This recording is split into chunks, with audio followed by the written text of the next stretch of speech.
Salut aux makers et graphistes en herbe et même développeurs en herbe. On va voir donc aujourd'hui comment en fait créer une page HTML, donc mettre en page et générer cette mise en page par le style CSS. Donc on va voir que les deux sont liés. Là ici j'ai donc eh bien, deux pages vides. Alors préalablement vous allez avoir besoin du logiciel Sublime Text qui existe Mac, PC, Linux et d'installer en fait MAMP, donc de façon à avoir un petit serveur et à pouvoir travailler directement, je dirais comme si vous étiez en ligne. Donc une fois que MAMP est installé, c'est relativement assez simple. Vous allez mettre, donc vous allez enregistrer votre dossier ici index.html, enfin votre fichier index.html et style.css directement dans le htdoc qui est en fait dans le dossier de l'application MAMP. Voilà, donc vous le trouverez donc sur Mac, sur application MAMP, et vous aurez ce petit dossier à votre disposition. Voilà, donc une fois que c'est fait, ça j'en ai plus besoin, je peux le cacher, et ça aussi. Alors ici, on va donc commencer nos premières lignes de code, donc ce qu'on a vu donc précédemment. Donc première chose, on va créer donc la page HTML, et vous allez voir que sur je dirais directement Simple Text, c'est relativement simple. Donc ici, je vois mon premier chevron, il va me proposer HTML, je vais cliquer, et hop, automatiquement, vous voyez, la page il la génère. En tout cas, il génère nos premières balises dont on a besoin. Donc là, je vais mettre ma mise en page, je vais l'appeler. Voilà, ce sera le nom de ma page. Alors, on se rappelle que dans le head, on peut toujours intégrer le MetaChart7 qui permettra d'avoir en fait la langue reconnue avec les accents. Donc ici, pareil, j'ouvre mon chevron et je vais aller chercher tout simplement meta, ici, voilà. Et il va me proposer par défaut chart7, donc UTF-8. Donc ça, c'est bon. Voilà. Ensuite, on va avoir besoin donc dans ce head de créer en fait un lien vers notre fichier style.css. Donc ça c'est relativement assez simple. Donc ici je vais créer un lien en fait que je vais appeler link. Voilà. Hop, je vais taper donc link et vous voyez ici il me propose directement quelque chose par défaut et je n'ai plus qu'à mettre l'adresse. Donc l'adresse en fait elle est comme le fichier est dans le même dossier là que mon fichier HTML, enfin index HTML est dans le même dossier que mon style.css, et bien du coup je tape style.css et voilà, les deux donc sont maintenant liés ici l'un à l'autre. Donc je peux enregistrer et ici on voit que ma page est toujours blanche, c'est normal puisque même si j'enregistre, donc hop, que je fais un refresh ici, tout est blanc puisque la mise en page en fait va être faite à partir d'ici. Alors maintenant je vais éditer mon body. Alors pour que ça soit un petit peu plus clair, je vais séparer les choses. Hop, tac. Hop, la boum, non ça c'est bon. Voilà, donc là comme ça permet d'avoir une lisibilité. Maintenant je vais avoir besoin de quoi? Je vais avoir besoin en fait donc d'un header. Donc bah, ce header, pareil, je vais le chercher exactement de la même manière. Voilà, ensuite une fois que j'ai mon header, donc ma balise header, ma balise d'entête, je vais avoir besoin donc de la balise main, ça va être le contenu en fait, voilà. Et une fois que j'ai ma balise main, je vais avoir besoin de ma balise footer. Donc pareil, hop, il me propose, je tape et c'est fait. Alors, pour que ça soit clair, ici je vais taper donc, je vais retaper header. Alors ici je peux même taper balise header, voilà. Hop. Main, je vais rien taper parce que ici en fait c'est ce qui va être vu, vous verrez pourquoi. Et footer, bah, je vais taper balise footer, voilà. Balise footer, et je vais même intégrer dans mon main une section. Alors, une section, on peut y mettre un peu ce qu'on veut, c'est une balise un peu fourre-tout. Section, hop, alors j'utilise pas une balise article, je vais vraiment utiliser la balise section parce que là je vais pouvoir y mettre un petit peu tout ce que je veux dedans. Voilà, donc là j'ai à peu près composé mon site et là je vais mettre par exemple ma section. Voilà, donc là si j'enregistre, ici j'ai toujours pas de mise en page, mais si je regarde ici, vous voyez j'ai balise header, ma section, balise footer qui sont mis les uns en dessous des autres. Alors pour rappel, ce qui est vu, c'est ce qui va être en fait dans la balise body. Voilà. La structure c'est bien effectivement tout ce qui est de HTML jusqu'à HTML, Dans Head, je vais pouvoir mettre effectivement tous mes méta, mes links, title de page, favicon, etc. Enfin, je vais pouvoir ajouter pas mal de choses. Et tout ce qui va être vu, en fait, je vais pouvoir le mettre dans Body. Donc ça, c'est ce qui est vu par l'utilisateur. Ça, c'est ce qui est lu, en fait, par le navigateur. D'ailleurs, c'est ce qu'on voit ici. Alors, une fois que vous en êtes là, on va passer donc à la mise en page. Eh bien, vous allez voir que le CSS, en fait, on va aller chercher tout simplement ici nos entêtes de balises. Donc, première chose, je vais créer donc un HTML, voilà, virgule, body. Alors, pourquoi je tape virgule? Puisque en fait, ils vont être à la suite, HTML, virgule, body. Et ici, donc, je vais appliquer une imbrication. Donc, on voit bien que c'est, alors, pour être un peu plus clair, on est bien ici sur header, vous voyez, je vais le décaler, j'ai main, d'accord, et j'ai section, voilà, donc main, je vais le mettre au même niveau que header, footer au même niveau, et on voit bien que tout ça, en fait, s'imbrique les uns dans les autres, d'accord? Et bien ici, je vais imbriquer donc HTML et body ensemble, et tous les paramètres que je vais mettre vont être appliqués à HTML, donc à partir de là, hein, et appliqués à body, donc body à partir de là. Alors ici, je vais ouvrir mon accolade, hop, et je vais tout simplement rentrer après des données. Je vais laisser ici vide, vous voyez, je suis juste allé mettre mon accolade en dessous pour que ça reste lisible. Ensuite, je vais taper header, voilà, puisque là c'est tout ce qui va être en fait, ce qui va concerner ici notre balise header. Donc là pareil, je vais ouvrir l'accolade et automatiquement, hop, je vais pouvoir la mettre en dessous. Maintenant, bah, si je suis la même logique, eh bien je vais taper main, voilà, j'ouvre mon accolade. De la même manière, je continue avec donc section. Hop, voilà, j'ouvre mon accolade. Et je vais continuer avec footer.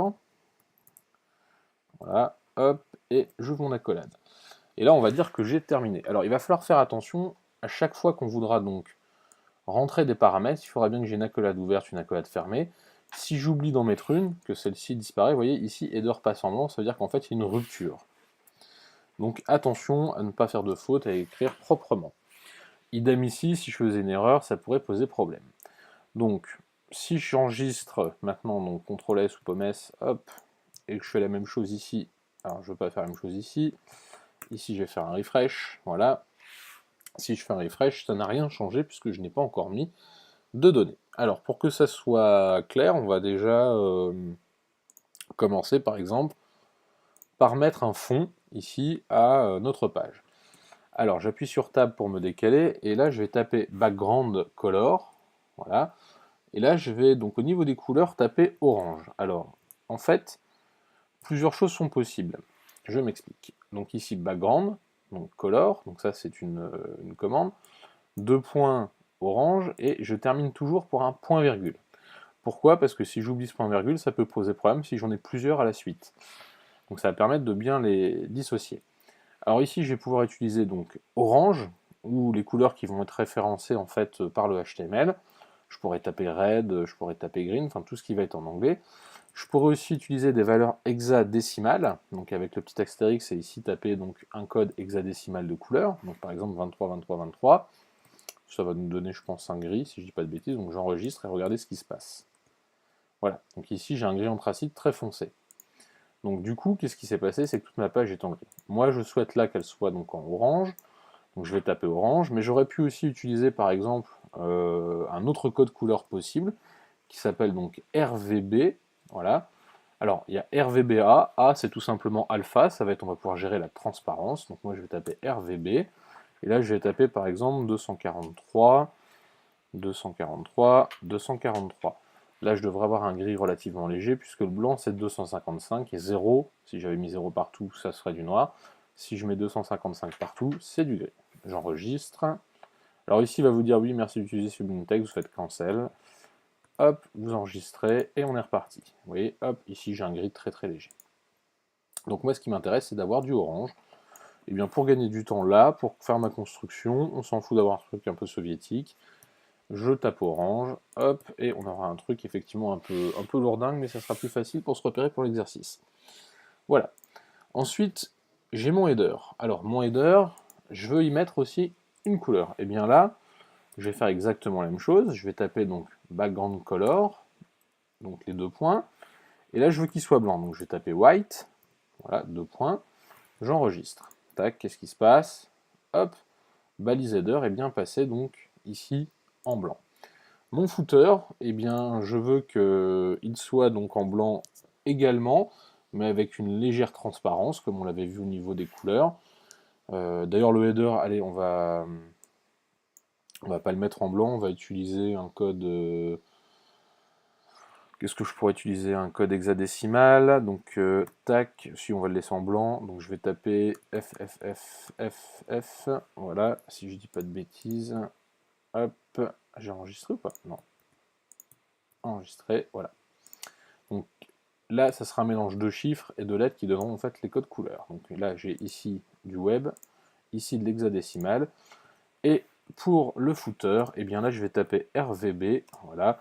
Et là, je veux du blanc également. Et là, je vais taper 255,255,255. Voilà. J'enregistre. Hop, et je regarde ce que ça donne. Voilà, donc là j'ai bien du blanc partout, mais pourtant je n'ai pas utilisé tout à fait la même chose, mais c'est pas grave.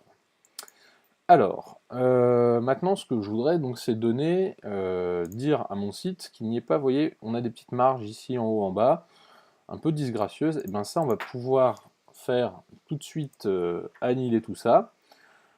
Et là je vais taper margin, 2 points, 0, point virgule. Alors, je m'explique. Ici, je vais pas mettre px, pixel, ça marcherait aussi si je le mettais. Mais comme la valeur est à 0, j'ai pas besoin de taper en fait pixel. Donc du coup, je vais laisser 0. J'enregistre. Hop, et qu'est-ce qui se passe? Et tout est venu se coller en bord de la page. Alors, je vais faire la même chose pour le padding. Je vais faire padding 0 au cas où. Hop, j'enregistre. Alors, normalement, visuellement, là, ça ne va absolument rien changer. Il faut savoir que tout va être hérité, c'est-à-dire que comme tout s'encastre comme des poupées gigognes, ça veut dire que si j'intègre à mon body ici ces choses-là, elles vont être appliquées par défaut à l'ensemble en fait des balises qui vont être en dessous. Donc du coup, il faut y penser parce qu'on peut parfois avoir des choses qui vont s'enchevêtrer les unes dans les autres, et il faudra parfois remonter au-dessus pour corriger une erreur. Voilà.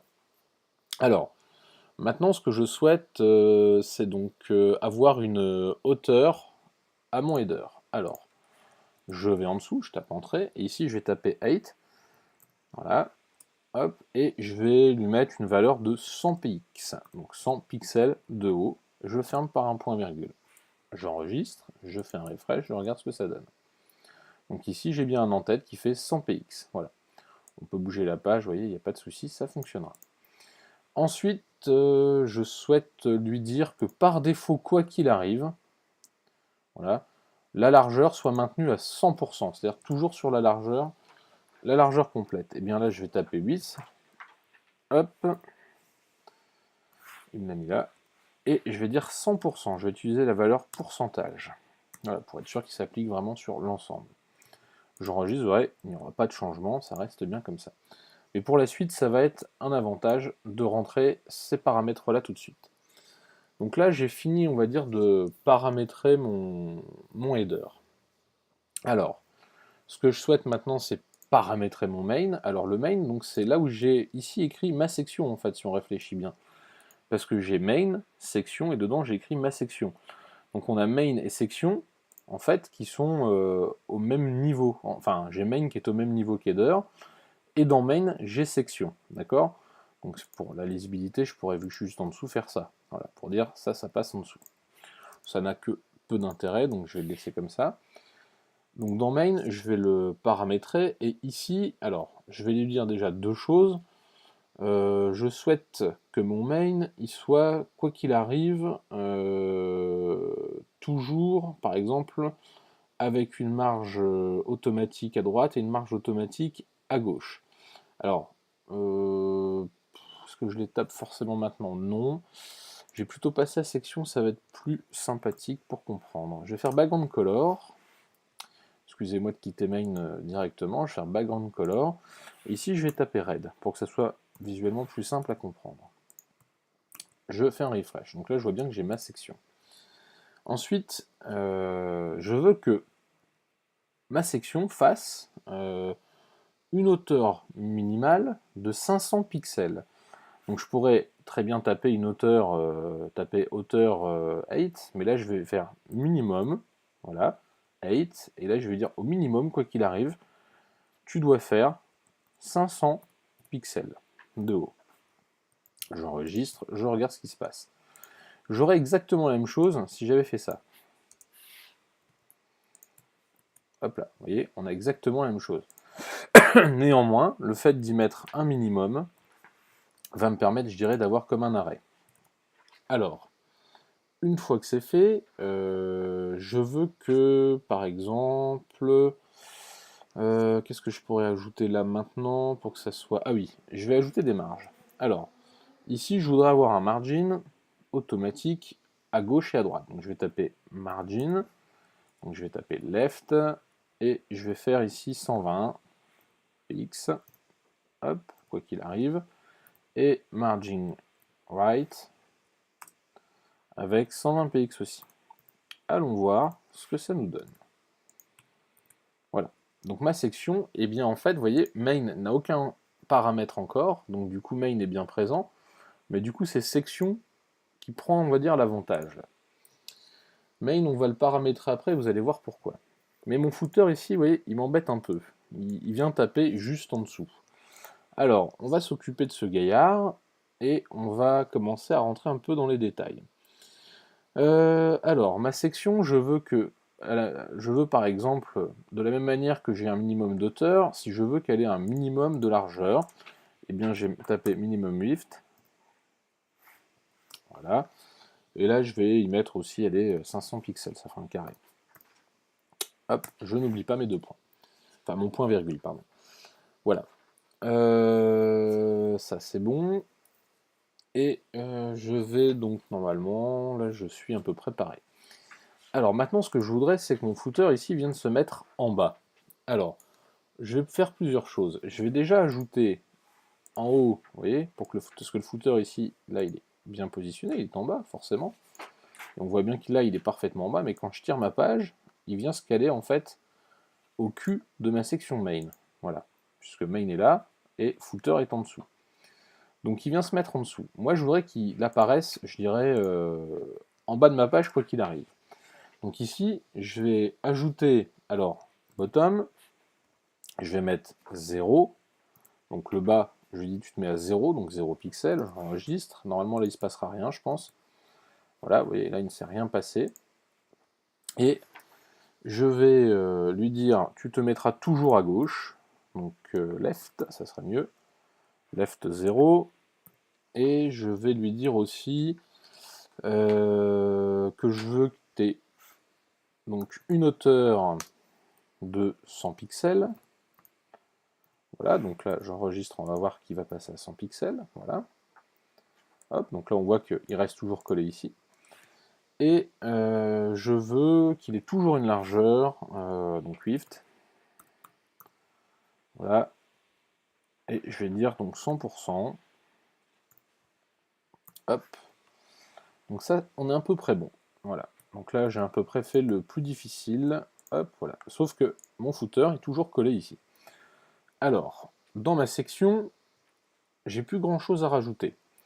En revanche, je vais retourner ici dans HTML Body, et ici je vais rajouter en fait une option, qui est en fait la position. Alors, position, et là je vais dire que la position ici doit être relative. Si je devais résumer, en gros c'est comme si elle était posée à gauche, quoi qu'il arrive. Et je vais ici dire à mon footer, je vais ajouter une position, mais absolute. Alors, position, donc un peu différente. On reviendra de toute façon dans les détails sur un autre tuto, mais là c'est vraiment pour l'exercice. Donc là j'ajoute absolute. J'enregistre, voyons voir ce qu'il se passe. Ici, regardez, il est venu en fait se coller par-dessus. Alors je vais faire RGBA, ici dans mon background color, et je vais ajouter virgule 0.8 pour qu'il y ait une légère transparence, que ça soit plus visuel. Vous voyez, ici ce qui s'est passé, c'est que mon footer il est venu se coller en fait par-dessus en fait mon main. Alors par-dessus mon main et ma section. Donc ici, ce que je veux, c'est faire que mon footer en fait reste bien en bas et collé en bas de ma page. Alors j'ai plusieurs choses maintenant à faire, c'est éditer mon main. Alors première chose, on va lui mettre un minimum de hauteur, quoi qu'il arrive. Donc ici je vais lui dire en fait une fonction qui va être sans viewport hauteur. Voilà, 2 points. Alors c'est un petit peu différent de PX par exemple, puisqu'ici ça va être plutôt lié on va dire à la taille de l'écran, ou de la zone en fait par rapport à un appareil. En fait ça va surtout être pratique surtout pour les mobiles Co. Et ensuite je vais lui dire margin, donc white, je vais dire ici, je vais mettre en automatique quoi qu'il arrive. Margin left, alors je suis même pas sûr d'en avoir besoin, mais je vais quand même le mettre.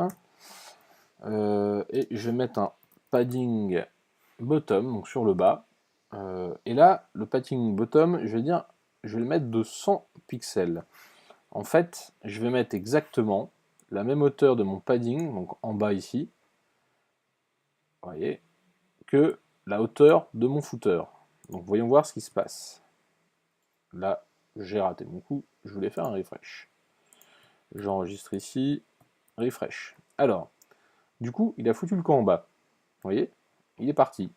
Quoi qu'il arrive, peu importe la taille de ma page, il sera toujours en bas. Alors vous allez me dire, oui, mais du coup, j'ai un espace vide. Ce qui n'est pas très gênant, puisque là, ici, j'ai qu'une section, mais si j'en avais plusieurs, en fait, il serait de toute façon en bas. Et même si je réduis ma page, qu'est-ce qui va se passer? Eh bien, vous voyez, il est toujours, en fait, il va venir taper, vous voyez, ici en bas, et il ne s'arrête pas. Enfin, il s'arrête, mais avant de repasser par-dessus, contrairement à tout à l'heure. Alors, voyons voir. Donc ici, qu'est-ce qui pourrait me manquer? Là, c'est à peu près bon. Et bien voilà, le padding bottom. Par exemple, ici, moi, je voudrais que quand je remonte ma fenêtre ici, je voudrais pas que ça touche, par exemple, mon main. Hein, section et main ici. Et bien ici, il suffirait de regarder, de mettre padding bottom de 150 pixels. Hop. Et regardez ce qui se passe. Donc, je vais faire un refresh. Quand je vais remonter, vous voyez, ça s'arrête avant. Hop, voilà. Et là, je ne suis plus embêté. Alors, ici, effectivement, on peut se dire, finalement, là, j'ai une page, mais c'est beaucoup trop grand. Mais ici, je n'ai qu'une seule section. En fait, je n'ai qu'un seul cadre de remplissage. Alors, imaginons que j'en ai plusieurs, que j'en ai 3. Hop, je vais mettre là. Ma section, je vais l'appeler celui-là 2. Voilà. Et je vais mettre ma section 3. Hop. Et voyons voir ce que ça donne. J'enregistre. Je refresh. Et ici, du coup, ma page, elle va se mettre nickel, vous voyez. Elle ne posera aucun problème. Je vais me mettre en plein écran, voilà. Et quoi qu'il arrive, ici, du coup, j'ai bien un padding ici qui va être de 50 pixels. Donc le padding, je l'ai obtenu par notre ami ici, voilà. Hop. Donc le padding ici, je l'ai obtenu dans mon main. Donc le main, en fait, il s'arrête ici. Mais, du coup, je lui ai dit, voilà, il y a un padding. En revanche, section, lui, il n'y a pas de padding, donc il s'arrête ici, effectivement, avant. Alors, donc, on voit bien ici, j'ai ma section 2, ma section 3, et quoi qu'il arrive, même si ici, je descends, voilà, mon footer reste bien en bas. Et même si je n'ai pas ici beaucoup de sections, au pire, il se met toujours, donc là, je vais enregistrer, au pire, refresh, il se met toujours en bas de page. Alors, ici, j'ai utilisé donc une fonction relative et absolue, mais j'aurais très bien pu virer relative en haut et mettre ici fixe. C'était beaucoup utilisé avant. Néanmoins, qu'est-ce que ça va provoquer? Regardez, donc visuellement là, ça ne va rien changer. Ici, elle est bien fixe. Pas de souci, tout va bien. Mais qu'est-ce qui se passe quand je remonte? En fait, mon footer recouvre en fait mon main et ma section. Donc du coup ici, je vais plutôt lui dire, voilà, et bien ici, tu te mets en absolu. Voilà, absolute. J'enregistre, et du coup, je n'ai plus de problème visuel, il se met bien en dessous quoi qu'il arrive. Alors, d'ailleurs, je pense que ça, je ne suis pas certain d'en avoir besoin. Donc il est toujours bien de regarder, hop, j'enregistre. Est-ce que j'en avais besoin? Non, pour le moment. priori ça se passe bien. Ah, par contre ici, voilà, là j'ai pas un site responsive, donc mon cadre au bout d'un moment, vous voyez, eh bien, je viens de recouvrir. Mais ça, on verra dans un autre tutoriel comment faire un petit site full responsive, très simplement. Donc on reprendra ce petit exercice qu'on a là et on verra comment pouvoir adapter, on va dire, sa fenêtre en fonction du support mobile par rapport à la largeur. Donc ici, j'ai donc une page où j'ai donc un HTML relativement assez simple avec différentes sections. Voilà, alors là j'en ai mis plus qu'une, mais j'en avais deux. Hop. Tac, section, donc je vais les remettre. Donc là je vais mettre section 2 par exemple. Voilà, donc ça c'est ce qui est bien sûr ici vu. Hein. Mon texte par la suite, on verra que je pourrais rajouter une balise paragraphe, une balise P. Pour l'instant, ce n'est pas forcément nécessaire. Donc là, je refresh, voilà, et on voit bien qu'elles se mettent l'une au-dessus de l'autre. Alors là, vous allez me dire, oui, mais je voudrais une section qui soit bleue. Eh bien, dans le prochain tutoriel, nous allons voir en fait une option supplémentaire qui va être en fait les classes et les id, de façon à pouvoir voir en fait qu'on va pouvoir attribuer des fonctions bien particulières dans le CSS, de façon à bien différencier les choses et à pouvoir faire varier entre guillemets les plaisirs. Voilà. Quoi qu'il en soit, là maintenant, si vous respectez donc ce que j'ai à peu près noté ici, vous pouvez donc faire une page avec un footer qui fonctionne, un header qui fonctionne, et un main où je vais pouvoir ajouter des choses dedans. Voilà. J'espère que ce tuto vous aura plu. Vous pouvez retrouver sur kerneldesign.net tous les documents en fait pré-remplis qu'on a vus dans l'exercice là. Et je vous dis à très bientôt. Et si vous avez aimé, n'hésitez pas à partager, à liker. Merci, au revoir.